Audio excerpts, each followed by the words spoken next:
So I don't think there's any question that at some point in time, Canada will probably quietly abandon their 2035 targets or mandates.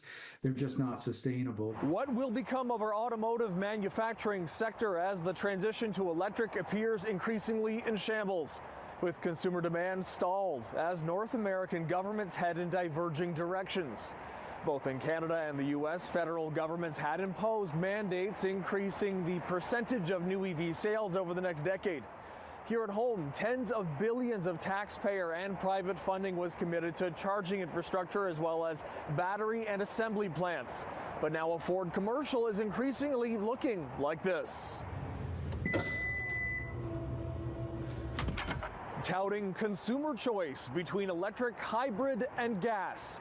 Here in Oakville, the company announced in the summer it would shelve plans to produce a 3-row electric SUV in favor of gasoline-powered F-Series Super Duty pickup trucks. Nearby, Stellantis has shrunk its footprint at Brampton Assembly, selling over 30 acres of the property as it retools for an electric product. All this against the backdrop of U.S. President Donald Trump ending American EV targets and charging infrastructure funding through executive order a few days back.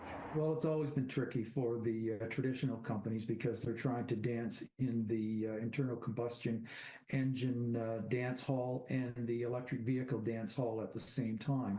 When a major automotive company goes in any particular direction, they'll spend a decade and, in some cases, billions of dollars going in whatever direction that could be. In the Canadian case, we've got 100,000 plus direct jobs, on the line with a 1 to 5 spin-off rate. How long can we keep up this back and forth between electric and gas before it starts to become a real problem?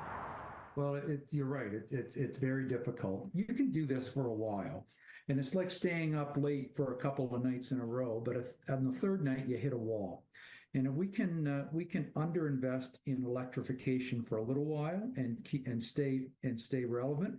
But at some point in time, the North American industry will hit a wall. If we